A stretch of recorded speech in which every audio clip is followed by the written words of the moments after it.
Hello everyone, you're welcome to the Independence and Reunification Monument in the Southwest Regional Chief Town, Buea. This is The Inside. I am Bable Jonathan. It has been going on for close to 6 years today. Pains, sorrow, anguish, frustration, despair, and not enough to describe the sufferings and lamentations of the people rising to the sky. Civilians in the northwest and southwest regions of the Republic of Cameroon continue to face atrocities due to widespread violence between government forces and armed separatists in different parts of the two Anglophone regions. Since late 2016, more than 4,000 civilians and hundreds of security and defense forces have been killed in the cessation conflict, according to the Global Center for the Responsibility to Protect and the United Nations Office for the Coordination of Humanitarian Affairs, OCHA, estimates that at least 573,900 people have been internally displaced by the violence in the northwest and southwest regions of the Republic of Cameroon, and more than 72,900 have fled to neighboring Nigeria. According to OCHA, 2.2 million people are in need of humanitarian aid. And the Center for Human Rights and Democracy in Africa said more than 100 villages have been burnt down, and the economy of the two regions and the entire nation badly affected. And amid this gloomy socio-economic, security and political atmosphere, the people of one of the areas seriously affected by the armed conflict, the Indian Division, converged on the divisional headquarters Mundimba last week to discuss the pathway to peace and development. And this has been described as an eye-opener for other areas grappling with security challenges in the Anglophone regions of the country. We're going to be discussing this in this edition of The Inside. Meet our guest in some few seconds.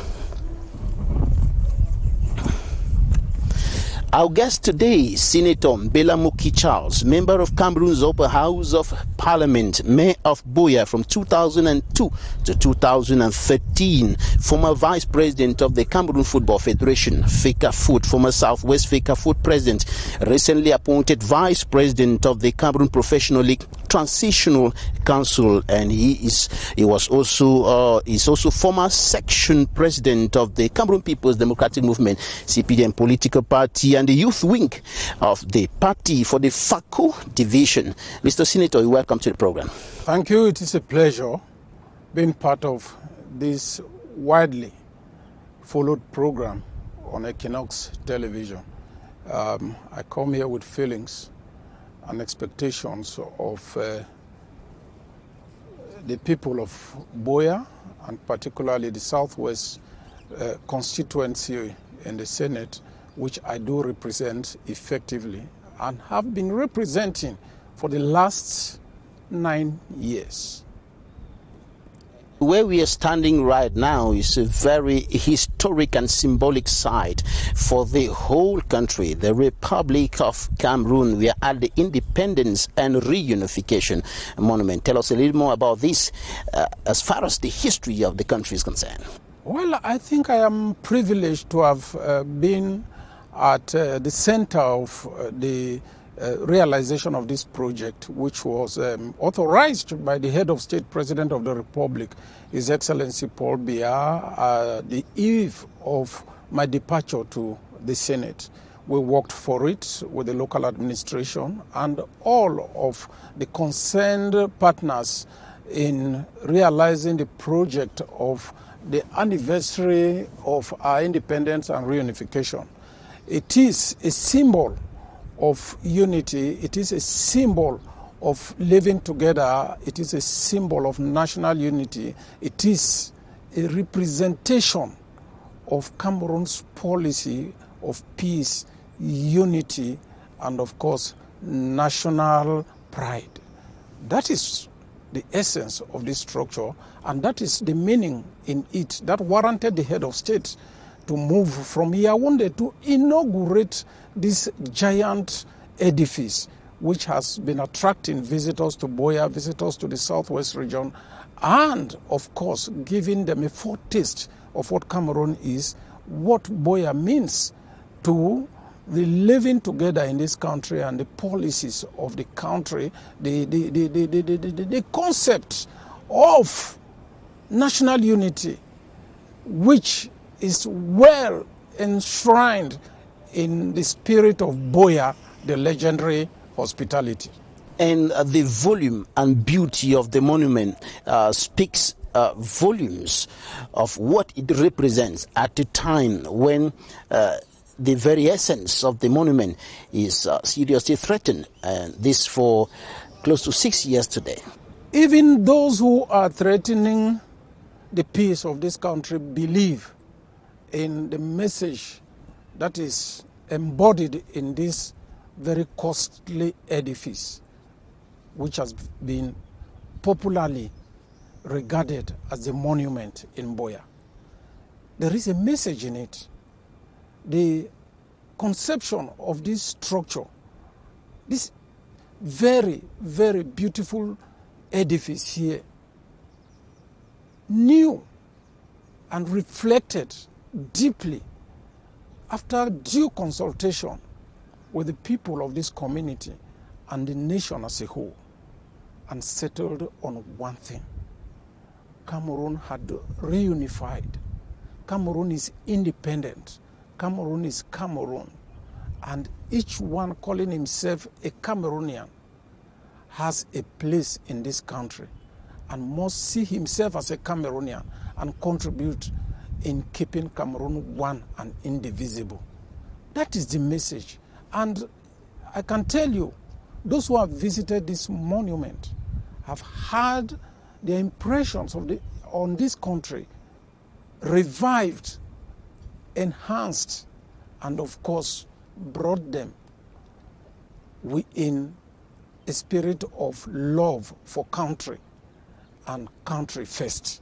So the monument in itself, it is true that there are agitations, there are challenges, but those challenges have had nothing to do in dampening the idea behind this mammoth structure you see here. Its relevance will continue to live as long as the history of this country will continue to evolve.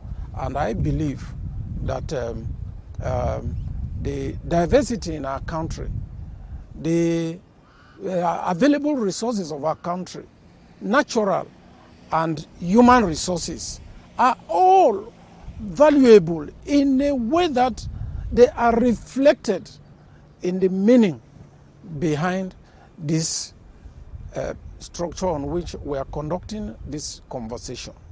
And so it is so relevant, and it will remain relevant and serve as a symbol of hope and inspiration to posterity. Because of your contribution in this particular project and the town of Boya as a whole, when you were in service as mayor from 2002 to 2013, you are referred to as the architect of the new Boya, or the present-day Boya. Babila, it is not about me. It is about the people of Boya. I was just a vision bearer of modern-day Boya, but the great people of Boya, represented by councillors and all the associated agencies of government, the administration and its various services, sat together in a collegial manner, in a participatory manner, in, of course, town hall meetings, public discussions. And it was our ability to reach out to all the available human resources that were in this town, dug deep into the history of the town, and knew that this town was so strategic and relevant to the history of our country. In doing so, we uncovered a lot of things, in that there were men and women in this town who had lived through the period of the West Cameroon, the Southern Cameroons. They knew the meaning of living together, coming together, how we came together as English-speaking Cameroonians and French-speaking Cameroonians to obtain a unitary state. All of this put together warranted us to see Cameroon as one and indivisible. and associated ourselves in consolidating this concept of national unity, the preservation of peace, and of course upholding the integrity of the entire nation. That was our resolve. And we met a leader, we met, an architect of peace in His Excellency Paul Biya, Head of State and President of the Republic. So we now, as representative of our people, rallied our people to accompany the Head of State in achieving what was entrusted to him by the Cameroonian people, to protect and preserve peace and the integrity of the nation. Remind you, Babila, the president took this under oath. And if he stands up today to face any challenges that are prevailing in this country today, the way he's doing, he's just exercising the mandate that was extended to him by the Cameroonian people. And I do believe that reason will prevail, and we shall get out of all of this by the grace of God and the wishes of the good people of this country. I am confident that this will happen. And that is exactly what we want to look at, how to get out of all these, threats on the unity, the stability of the country. We are going to the newsstands, and Immaculate Fogu is going to tell us what the newspapers reported this week. We'll be right back in some few minutes.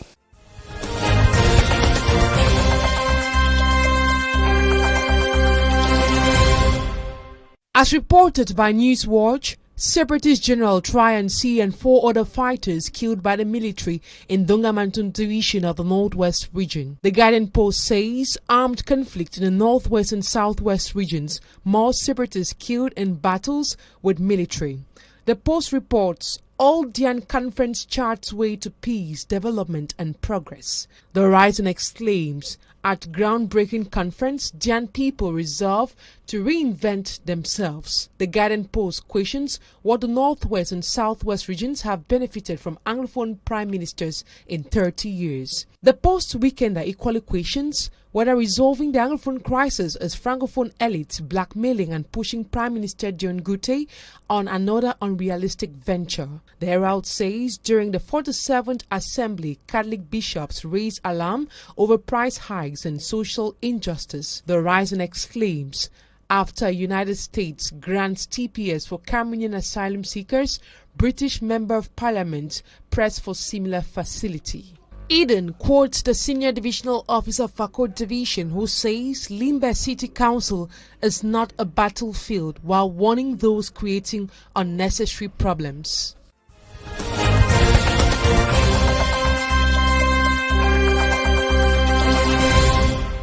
Right, thank you, Immaculate Fogu, for the press review. In an interview granted to the Guardian Post newspaper, published in its May 6, 2021 edition, Senator Mbela Mokichas wept for the Northwest and Southwest regions.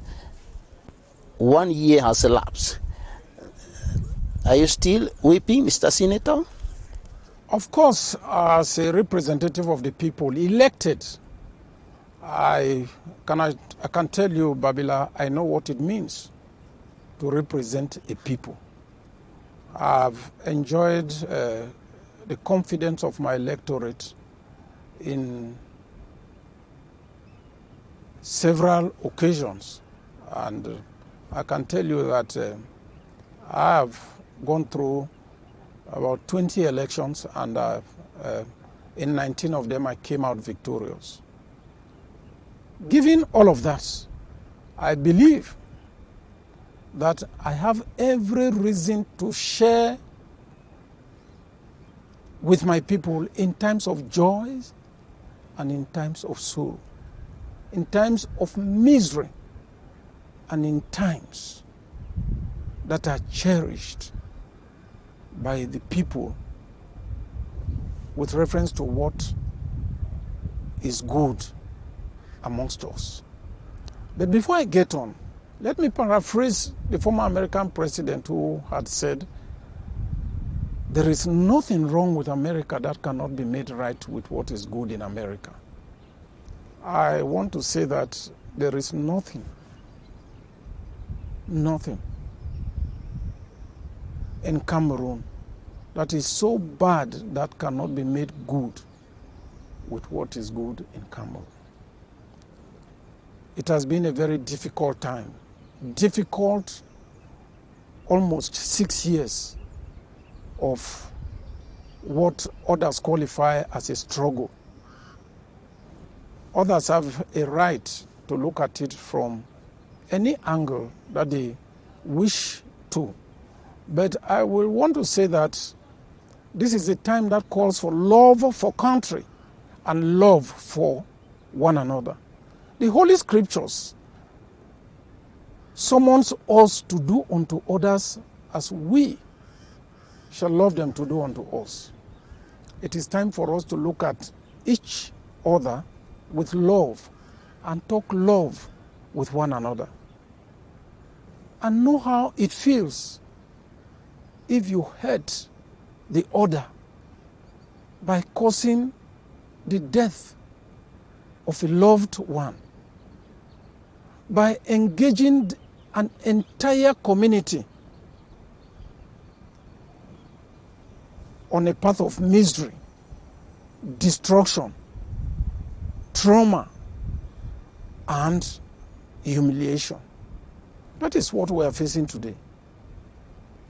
Those who agitated for their rights have virtually abandoned the fight to another class of people who are today engaged in enriching themselves through what started as agitations for the rights of the English-speaking Cameroonians. Today, we live through our suffering communities. I am a villager. I am a community member. I crisscross the length and breadth of the Northwest and Southwest regions, so I know how it feels. I understand what our people are going through. It is saddening, Babila. It is saddening. And I want to be grateful to God that we have a leader who is calm and who loves his country. The current Prime Minister came into office because the head of state. I can tell you that every Prime Minister has had a particular mission to handle. This one has had a mission to restore peace, and he was embraced by the people of the Northwest and Southwest region as a messiah. And that's what he has been trying to do for the past years, but the peace is still somehow a little bit far away, and I presume that's why after 1 year or close to 6 years today, you're still weeping because the situation is worsening. It is true that the situation that the Prime Minister met is not the same as the one we have now. By the time the Prime Minister came into office, you could not stand here to conduct this interview without armed men, the security forces surrounding and protecting all of us. But here we are. We should give credit to whoever deserves credit. The Prime Minister, I'm sure, has come with a personality that has been accompanied with humility, frankness, and I can assure you he's a very loved Prime Minister. He has shown concern, and I saw this Prime Minister drive to Kumba in an ordinary car, as if to let the people know that I share in your pain. I am one of you. Let us talk. Let us dialogue. Let us have a conversation. Tell me what your problems are. I am head of government. I am the messenger of the head of state, His Excellency Paul Biya. Paul Biya wants peace. Paul Biya wants us to live in an atmosphere of peace. Paul Biya wants us to develop this country in a context of peace. Let us stop fighting. Enough is enough. there is a time for war and there is a time for peace. And the Prime Minister has pursued that peace with a lot of dedication and commitment. And that is why he converged the people of his division of origin last week to discuss the pathway to peace. But before we go to that, the interview I mentioned earlier, when it was published by Mimi Mefo Enfo, there is an internet user who wrote in the comment section that instead of lamenting or weeping, Mr. Senator should rather resign. Are you considering that option? If that reader is following me today, I am a firm believer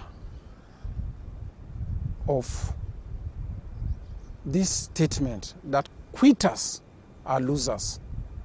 I will not quit.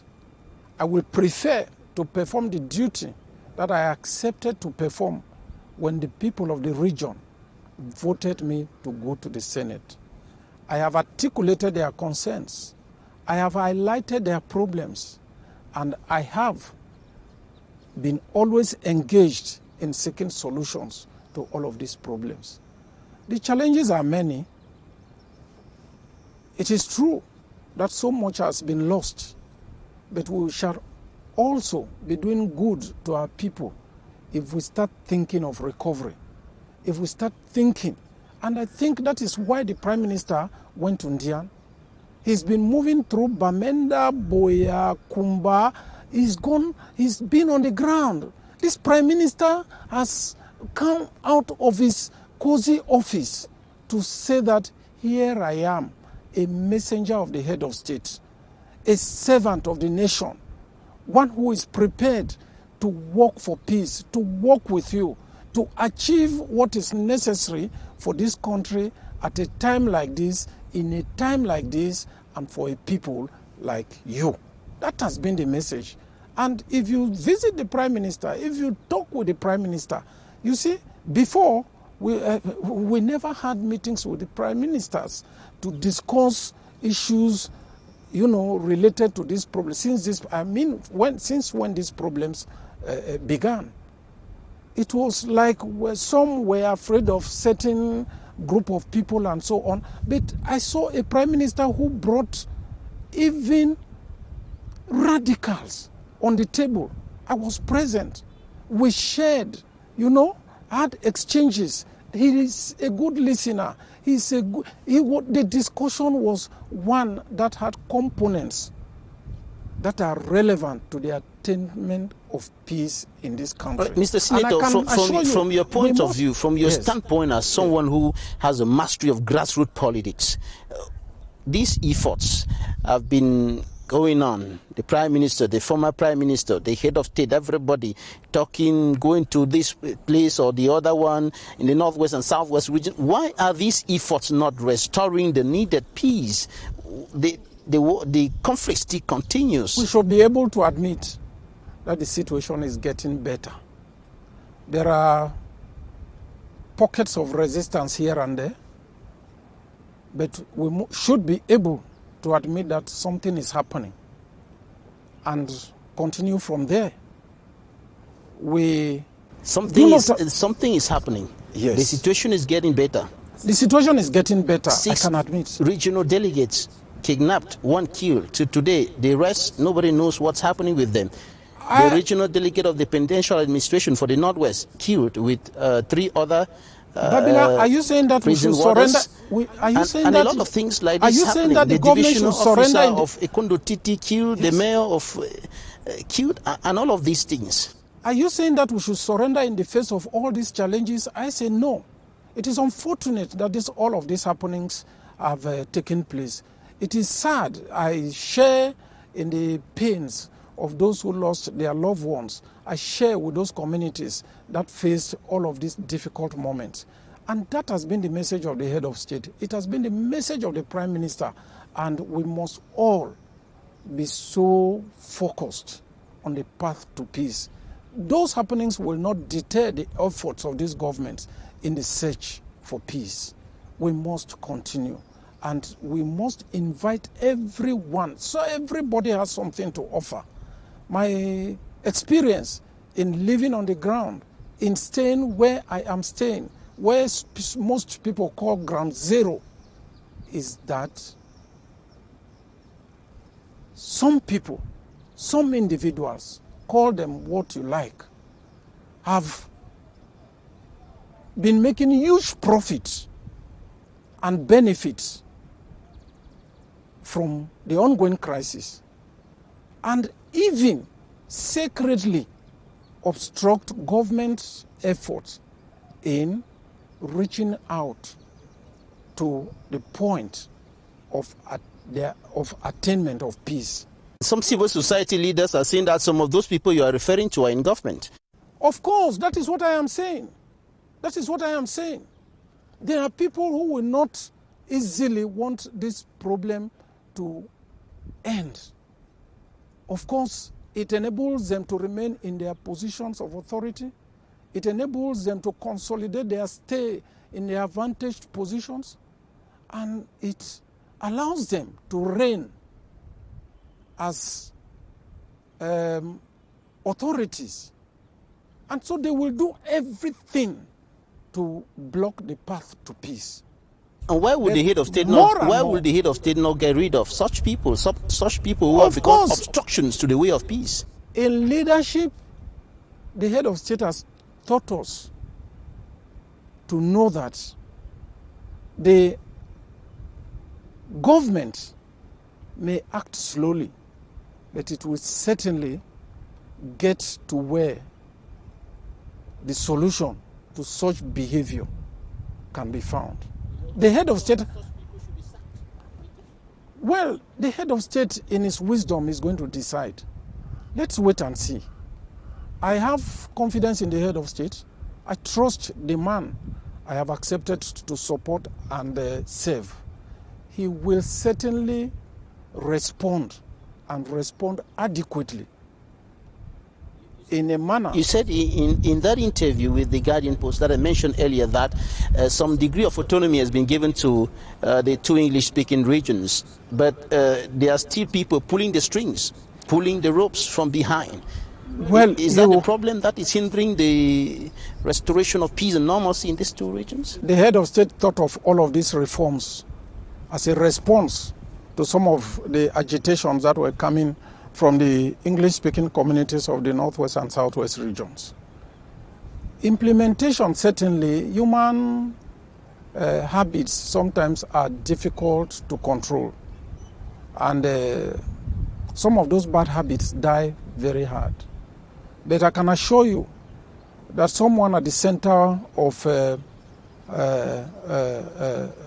Senate, where some of these decisions are animated and examined, I am telling you that the government is committed to what reforms they have recommended to address the ongoing crisis. Will you suggest that the supervisory authorities be taken off the two regions, governors, SDOs, the DOs? We must give value to the office of the elected personalities.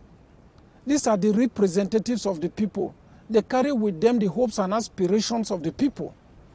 They should be empowered to respond to the expectations of the people.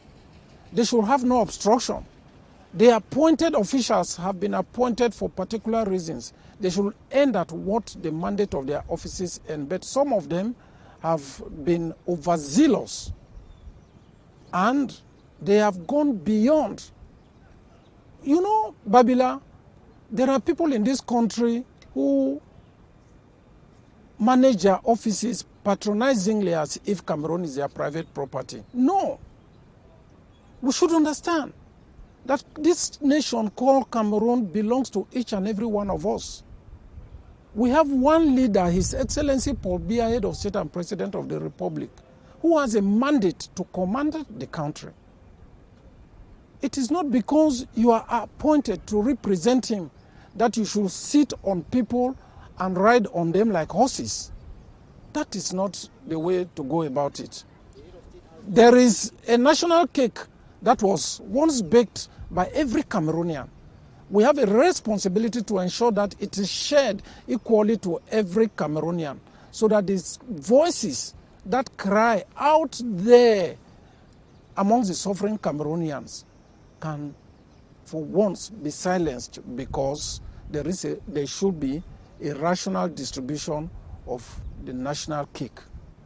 There should be a rational distribution. Yes. And that rational distribution is what some people are now thinking, notably opposition leaders, that the head of state has not been able to ensure this, and of course to respect his oath, to protect the people, peace and so on, and that he should simply leave. He should quit and give over to other people to take the nation out of this trouble. I will disagree when someone says the head of state has not been able to respect his oath. That is not true. This man is a blessing to this country because he owes this country a great deal and is conscious of that. There are a few Cameroonians in positions of authority who will want to ignore or undermine the desire of the head of state to bring happiness and satisfaction to the Cameroonian people. That is what some of us elected officials have as responsibility in ensuring that such negative tendencies should not flourish in a country so rich like Cameroon. In fact, there should be no place for poverty, frustration, and suffering in Cameroon. There should be no place in this country for misery. There should be no place for a country which is so richly blessed, endowed with natural and human resources, to have a segment of its population undergoing the kind of suffering that certain communities are undergoing or certain individuals are undergoing. That is the battle we have. That is the struggle we all have. And that is the challenge that is before us. Now, the pathway to peace and development. You describe the Indian Peace Conference as an eye-opener. That should be like an example to the rest of the communities who are grappling with peace or security challenges. Tell us more about this. I first of all want to congratulate the initiator of the Indian Peace Conference, His Excellency the Prime Minister, Chief Dr. Joseph Dionguti. And because of his name, because of his personality, because of the affection he has with the people of India, the belief that the people of Indian Division have in him, the loyalty that they have always extended to him, and by extension to the head of state, His Excellency Paul Biya. Paradoxically, the Indian Division has really suffered a lot in terms of destruction, killings, abduction, and all the atrocities within even the Anglophone before crisis. this appointment of their son as Prime Minister, head of government, Indian Division was kind of forgotten in many aspects. Roads, The no road. people of India see the coming of the Prime Minister as a moment of reawakening, and they are out, they are up. They are out to provide what the entire nation looks up to them to provide.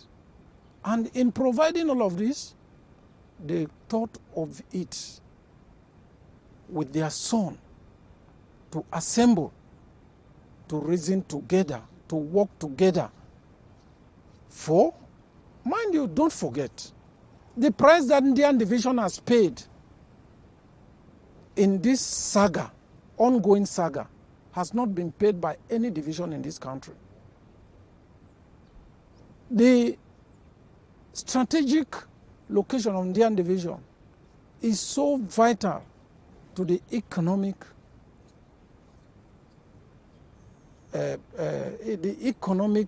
standpoint that we may have to talk about in this country. palm oil plantation, the oil wells, and of course, lying at the borders with the giant economy of Nigeria. So it is a blessed division. And the head of state has been able to recognize that by appointing their son as Prime Minister, head of government. The Prime Minister has not been resting in his laurels. He has mobilized the people of Ndian to accompany him in rendering service to the state of Cameroon and, of course, giving the head of state the needed support in managing this country. We must draw lessons from all of this, which is to say, when the rest of the country had positions of authority, the people of Ndian remained loyal to the institutions of the state and the incarnator of these institutions, the head of state, hoping that their time will also come. Today their time has come. It is that support that they extended to others that is needed to provide them with what collaboration and, of course, collaboration that should be associated to the desire of the head of state in attaining peace and national understanding. And I think that the Indian Conference of Peace had that message, which message that came from Mundemba is expected to capture those who are in search of peace, those who are committed to the development of this country, in ensuring that development projects, what will fall out from the national treasury as funding for the development of Ndian division and the rest of the country should be equitably shared and addressed, so that some of the worries we have amongst the populace, some of the burdens, troubles, and agitations can at least die down. We are beginning to see all of that. The Indian, there was a message for those who were still in their forests, who were hoping that life could be better from the forest. No, the forest of Indian division are so vital and useful to the entire world. That is why the head of state had, focused on the development of the Indian forest, the Corrupt National Park. That is why the head of state explored their forest and, equipped Pamul with the necessary tools to develop its plantations and ensure proper management of the company. That is why its human resources, its sons and daughters, have been given the opportunity to serve in strategic positions in the national setup of our country, in strategic administrative positions. We should. And today the productive capacity of all those initiatives, those investments, have been significantly watered down by the unstable Babila, security situation. We should be able to rise up from the ashes of this crisis. Many a country around the world have faced similar crises. We have learnt our lessons, and it is time for us to move on. It is time for us to bury the hatchet. It is time for us to draw lessons from what has been happening in the last 5 or 6 years or so. It is time for us to shame the devil and stand up for what is right in this country and give peace a chance, so that the agenda of national development can, be effectively implemented. During that peace conference, the representative of the Prime Minister, the Director of Cabinet at the Prime Minister's office, Ebune Confiance, urged the people to put their hands together and restore peace, and then government will do the rest in terms of development. What do you think the people can really do in this difficult context in which they find themselves in between the hammer and the anvil? Well, The people of Ndian are a people I respect very much. They are a people who can rise up to the occasion. The Prime Minister had his ears, his eyes, and his legs at that meeting with the representation, high representation of his Director of Cabinet, Minister Ebune. It is to show how much and to what extent and how they feel about their division and, of course, the country as a whole. This is the Prime Minister, head of government. This is, as he has always said, this messenger of the head of state, the drum major of this government. I am sure the message sank and found fertile grounds. If you see what is going on in Indian division, everybody is committed to talking peace. Everybody is dedicated to silencing the guns. Everybody now see what good there is in conserving the power that has been extended to them by the head of state in the hands of their Prime Minister. And so I can afford to let you know that the people of this nation, the government of this country, looks up to the people of Indian for leadership. Leadership in embracing the challenge that is before all of us. As if to say, stop all the fighting. Lay down your arms. Come, let us reason together. Come, let us work together. Come, let us join the path to peace. Come, let us accompany the head of state in rebuilding and reassembling once again so that the people of India, the Southwest region and Cameroon as a whole should be able to smile again. Mr. Senator, just like many authorities, elite, you are asking people who do not have guns to go and put down the guns. Is that feasible?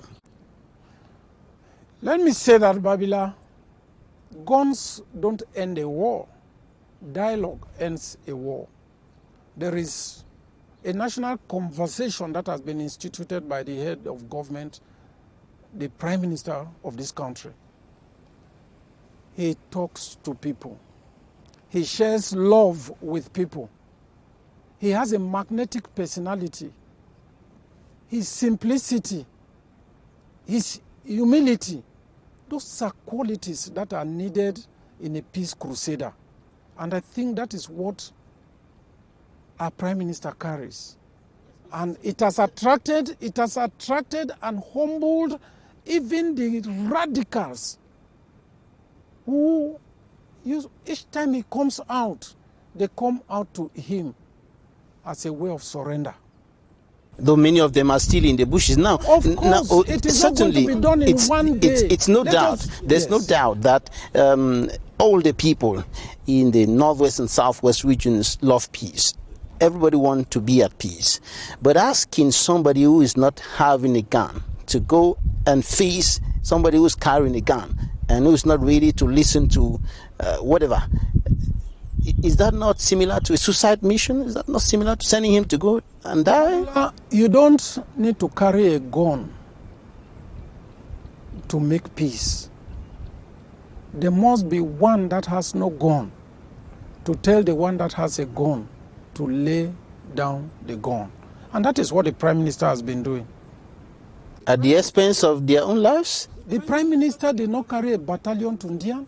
The Prime Minister is protected. When the United Nations... But the common man in the Indian division, the common man in Batibo, in Balinyonga, and so on, yes, if he opens up like that... When the United Nations Secretary General went to Moscow and Kiev to talk peace between the Russians and Ukraine, he did not go with a battalion of the United Nations force. No.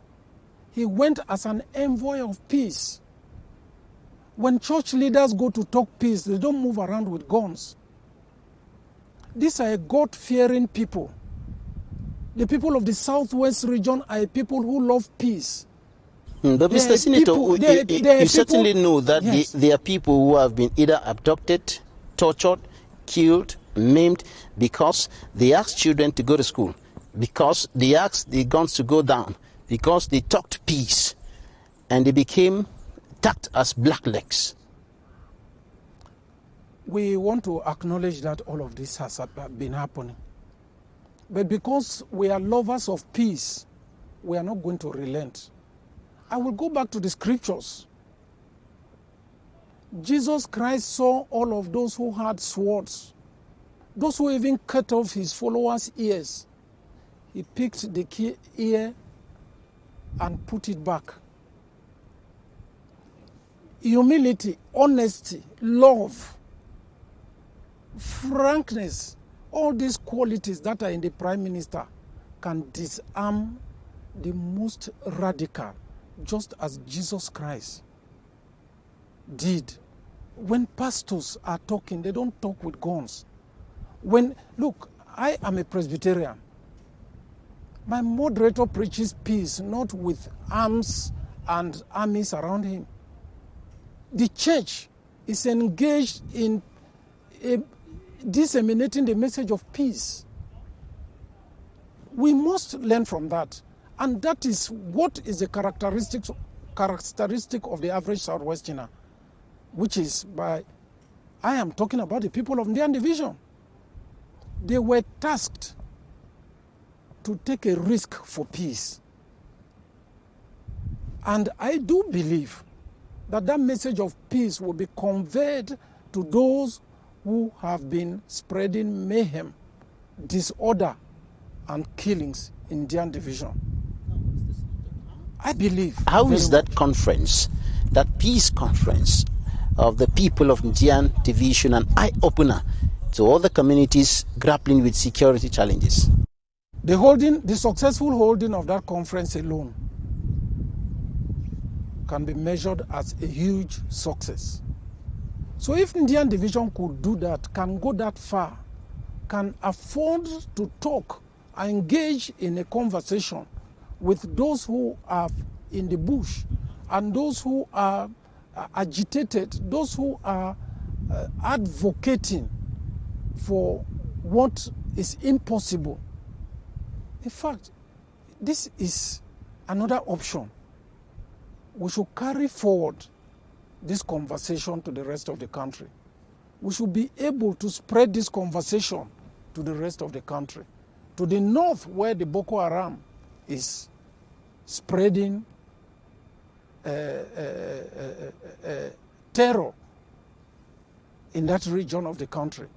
To the east, where militias are harassing the people and making it life difficult for others.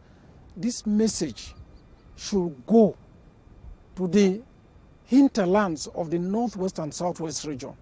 And I am sure even those who are sponsoring all of what is happening today as an uprising will sometimes look for people to sponsor and they will not find.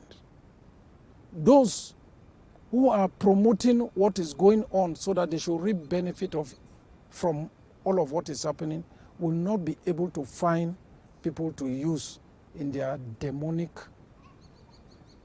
considerations. I have a firm belief that we are on our way out of this crisis. We should be confident, we should be steadfast, we should stay the course, and we should remain hopeful but vigilant. A son of the Indian Division, when he looked at the different commissions of that conference, he said that it's been politicized and almost turned into a kind of CPDM gathering, with all the commissions being led by CPDM bigwigs and so on. As far as Ndian division is concerned, it is a stronghold of the CPDM. Because that's the problem that's been highlighted on several occasions by observers with regards to the meetings that the Prime Minister has been holding in the Northwest and Southwest regions. That most of those meetings turn into political gatherings. No, that is not true. That is not true.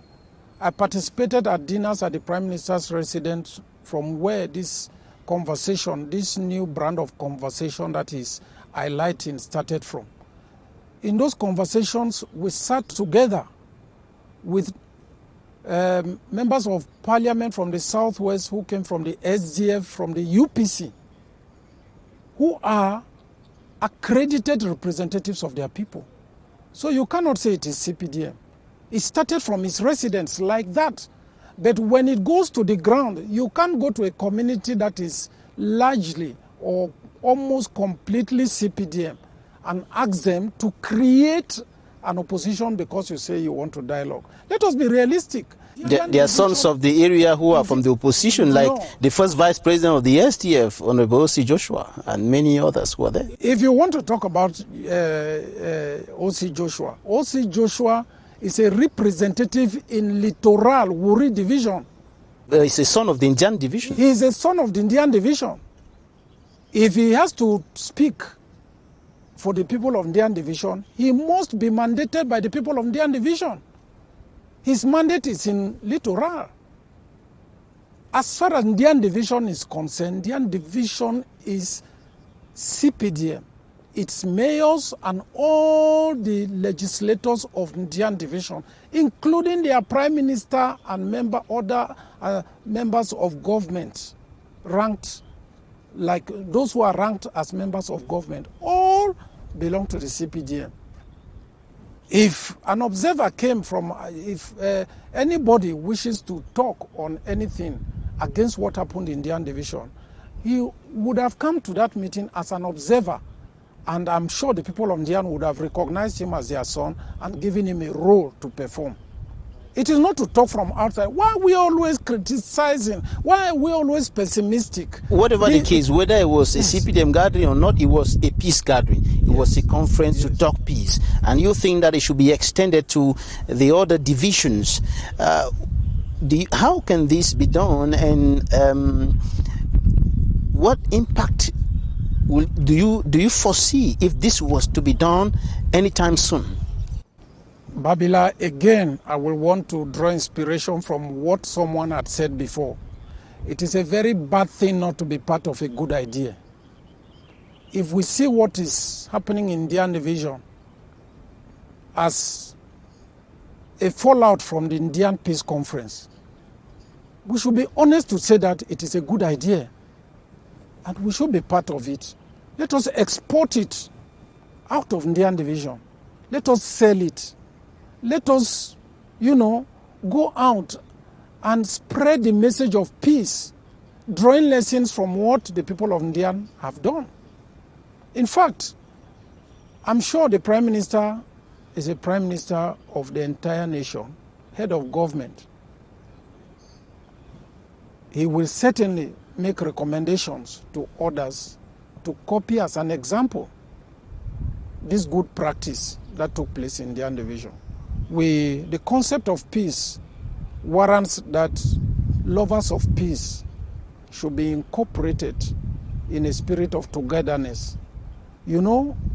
Together we are stronger. And it is in this togetherness that we are expected, even in Boya, to go down to the forest in the Muyakot area and talk peace with those remnants of agitators who are in that area, to be able to ensure that the entire region, and by extension the two regions of the Northwest and Southwest regions, are able to breathe well in an atmosphere of peace, harmony, love, and cohesion. We're going to take some interviews now. And after interviews of the week, we'll wrap up with some discussion on football.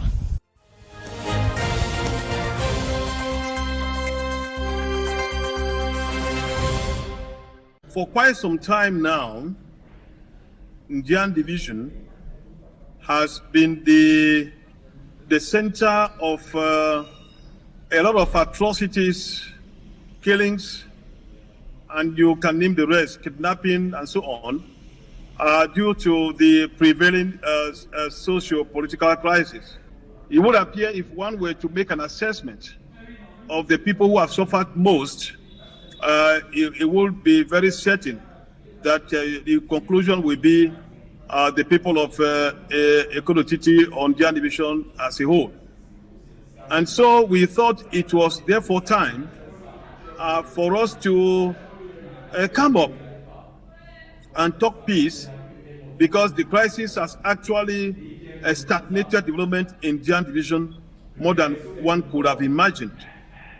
You know, first of all, the Kumba Equinoxe road, which was given to Sorobat, was suspended. And you can imagine what that road could have meant to the people over there. There is no electricity in Equinoxe. The schools in the hinterlands are no longer functioning. Palm oil has been put to a halt. The movement of business people from Equinoxe to Nigeria is no longer as it was before, because people used to leave Kumba, Douala, and pass to Equinoxe to Nigeria. So on the whole, you see, the crisis has taken us more than 30 years backward. There are areas in the Bangam municipality where the problem is that fear still lingers in people's minds to go there and collect taxes. Some salaries have not been paid of workers, but we have absolute hope. The mayor is doing just everything in his own power to see that these council workers smile. The collection of revenue was so low in certain heads, in many of the heads, because the people who were collecting those revenue could not really register each revenue according to the various heads that were given to them, because they are not people who are, they're not professionals. The efforts that we make, they will never be enough for us to raise revenue, because more and more as the centime on which we depend is becoming smaller and smaller, we are required to raise more and more revenue to be able to do many things in the council. For example, the payment of salaries. We asked the mayor to make all arrangements to revamp the collection of local revenue. Russia's invasion of Ukraine is already impacting the near-term economic outlook for sub-Saharan Africa. Sharply higher food and energy prices are going to hit the region's most vulnerable households, exacerbate food insecurity, raise poverty rates, and possibly lead to social unrest.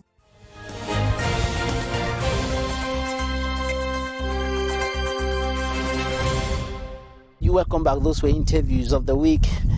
Senator Mbela Mukichas, you were Vice President of the Cameroon Football Federation. You're a former Southwest FECAFOOT President, and now you've been appointed as Vice President of the Cameroon Professional League Transitional Council. What's your take about the current state of football in Cameroon today, with lots of troubles here and there in terms of management, performance on the pitch, and so on and so forth, which the president of FECAFOOT, Samuel Eto'o, is trying to solve by bringing the people together, bringing the different stakeholders, trying to solve some of those problems? Babila, again, I want to use this occasion to congratulate the president of FECAFOOT. He's come with a lot of awareness. He has come with a new beginning. There is a new day in our football. You call them problems, but they are challenges that accompany leadership.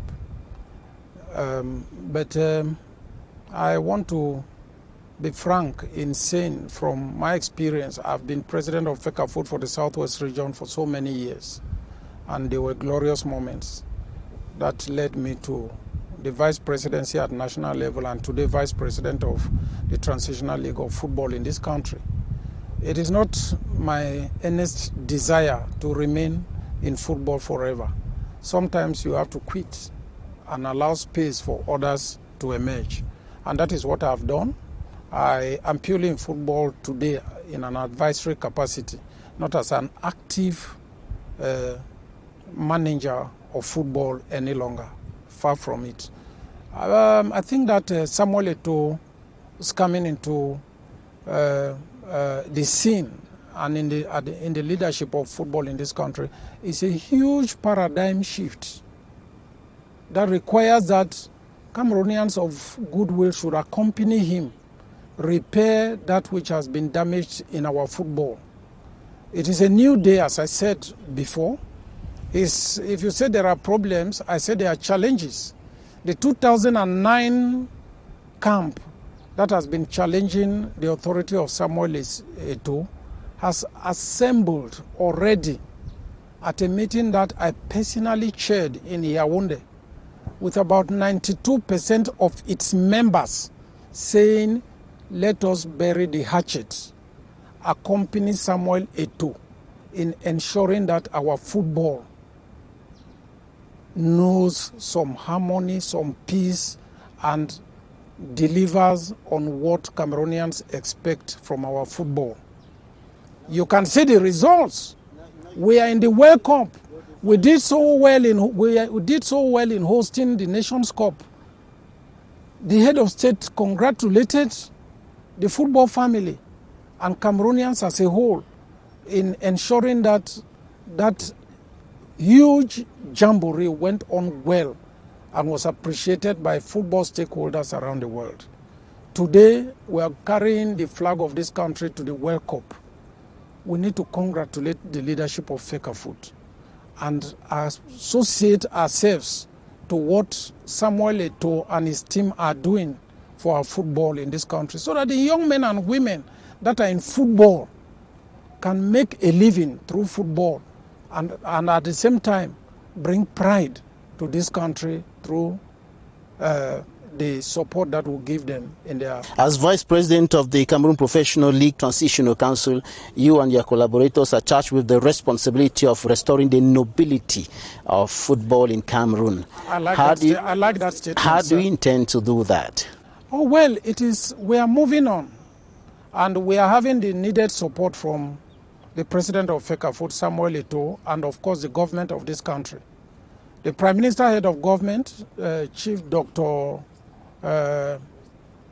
Joseph Diongute, has been very supportive, and the President of the Republic, in several messages, has recognized the work that has been done in so short a time.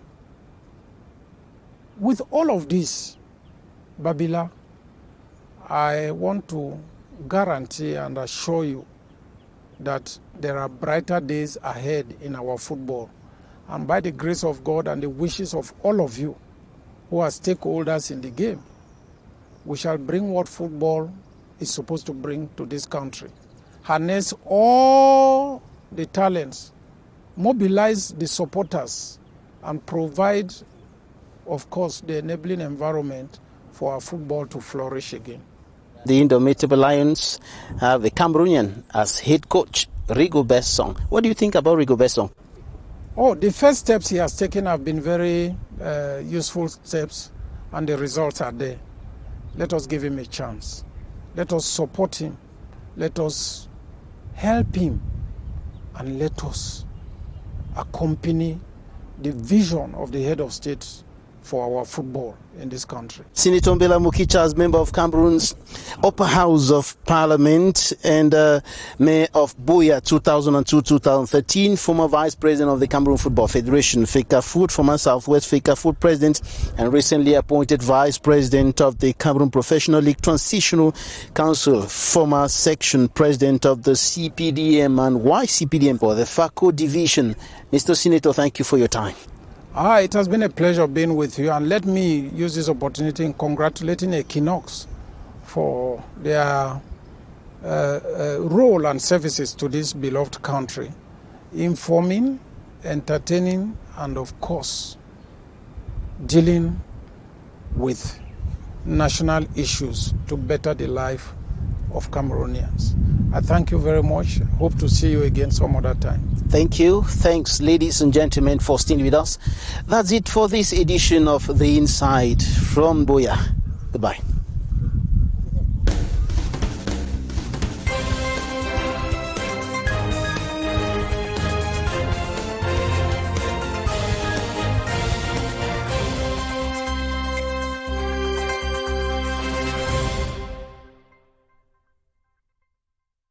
If you suspect you may have a coronavirus infection,